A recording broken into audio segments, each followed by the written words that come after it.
ஒரு முறை அல்ல, இருமுறை அல்ல, மின்சாரத்தை 3 முறை அதிமுக ஆளுகின்ற பொழுது மின்சார கட்டணத்தை பார்த்தால் மட்டுமல்ல, கேட்டாலே சாக்கடிக்கு சொன்ன ஸ்டாலின் வந்தவுடனே பொங்கல் பரிசில உழ வச்சாரு. அடுத்து மின்சார கட்டணத்தை கூட்டினாரு. 2023 கூட்டினாரு. இப்ப 40க்கு 40 எம்பி அடிச்ச உடனே 39 தமிழ்நாட்டில் பாண்டிச்சேரியில் அடிச்ச உடனே இப்ப 5% மின்சார கட்டணத்தை கூட்டியாச்சு. மின்சார கட்டணத்தை இப்ப நினைச்சாலே சாக்கடிக்கிற, தூக்கி அடிக்குது. மின்சார கட்டணத்தை நினைச்சா எல்லாருக்கும் தூக்கி போடுது. பில்ல போடுற மின்சார ஊழியரும் பதறி போடுறாங்க. 100 ரூபாய் வந்தவங்களுக்கு 1000 ரூபாய் போட்டா என்ன நடக்கும்? அவன் பதறான், வாங்குறவனும் பதறான். எனக்கா இல்ல வேற வீடு, அது பெரிய வீட்டுக்காரன் கேட்கிறான். உன் வீடு நீ தானே மாண்டாச்சு, உனக்கு தான் உன் வீட்டுக்கு தான் 1000 ரூபாய் வந்திருக்கு. ஐயா அதிமுக ஆட்சியில் 200 ரூபாய் கட்டினேன், அப்ப கட்டின, இப்ப இதை கட்டு. திமுக என்ன சொல்லி ஆட்சிக்கு வந்தாங்க?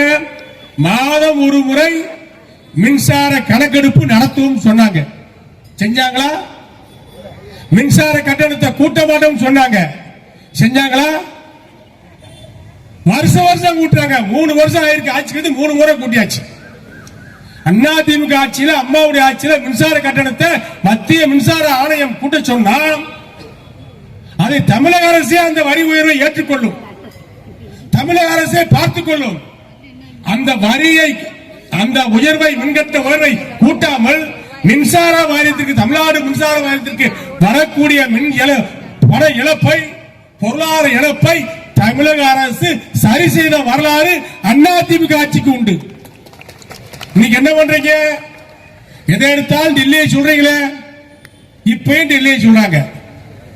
யாரு கூட சொன்னா? டெல்லி கூட சொன்னாங்களா? நீங்க தேவைப்பட்டா கூட்டுறீங்க, பஸ் கட்டணத்தை கூட்டுறீங்க, ரேஷன் கடையில அரிசி இல்ல, தாளிக்க எண்ணெய் இல்ல, பருப்பு குழம்பு வைக்க பருப்பு இல்ல, ஏப்ரல் மாதத்துக்கு துவரம் பருப்பு இல்ல, பாமாயில் இல்ல, ரேஷன் கடையில பொருளே இல்ல, குடுக்குற அரிசி, ஓட்ட அரிசி, புழுத்த அரிசி, சோறு சாப்பிட முடியாது. வெக்கங்கட்ட இந்த ஆட்சியில, திமுக ஆட்சியில, ஸ்டாலின் ஆட்சியில ரேஷன் அரிசி சாப்பிட்டாது பொழைச்சுக்கணும்னு பார்த்தா அந்த அரிசி வீசி போன அரிசியா இருக்கு. இன்னைக்கு சாகிறதுக்காக அரிசி கொடுக்கிறாங்க.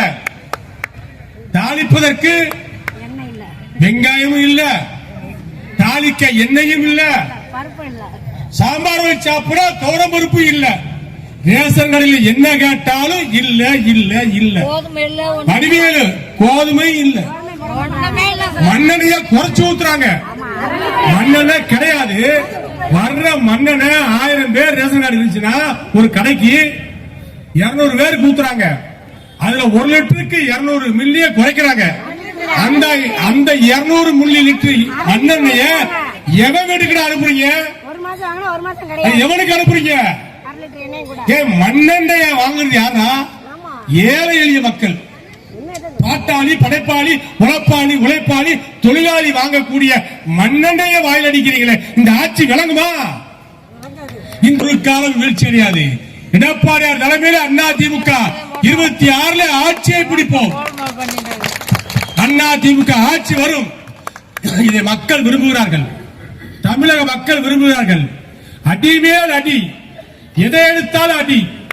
விலைவாசி எல்லாம் கூடி போச்சு, சொத்து வரி ஏறி போச்சு, வீட்டு வரி ஏறி போச்சு, குப்பை வரி ஏறி போச்சு, எல்லா வரியும் கூட்டி போச்சு, தண்ணி வரி ஏறி போச்சு.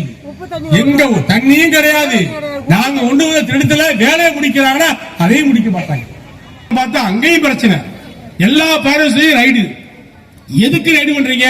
பட்டாசு தொழில தடை விட்டு போயிருங்க, பேசாம வேற வேலைக்காக போட்டோம். தினசரி ரைடு பண்றீங்க. தாசில்தாரை பார்த்து ஓடுறாங்க, ஆரையை பார்த்து ஓடுறான், விஓ பார்த்து ஓடுறான், போலீஸை பார்த்து போடுறான், எட்டையை பார்த்தாலும் ஓடுறாங்க.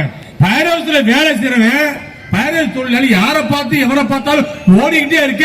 அவன் கள்ளச்சாரம் விற்கிறான். கள்ளக்குறிச்சியில கள்ளச்சாரத்தை காய்ச்ச விட்டு 80 பேர் செத்து போன. அதை கேட்க துப்பு இல்ல இந்த ஆட்சிக்கு. இந்த ஆட்சிக்கு துப்பு இல்ல. உழைச்சி பிழைக்கிற பட்டாசு தொழிலாளியும் நெசவாளியும் அழிக்கிறாங்க. கரண்ட் பில்ல கூட்டினால இன்னைக்கு நெசவு தொழில் போச்சு, நூற்பாலைகள் போச்சு, ராஜபாளைய நூற்பாலையை பூரா விற்கிறாங்க, மூடுறாங்க, பிளாட் போடுறாங்க, அருப்புக்கோட்டை நூற்பாலை பூரா மூடுறாங்க.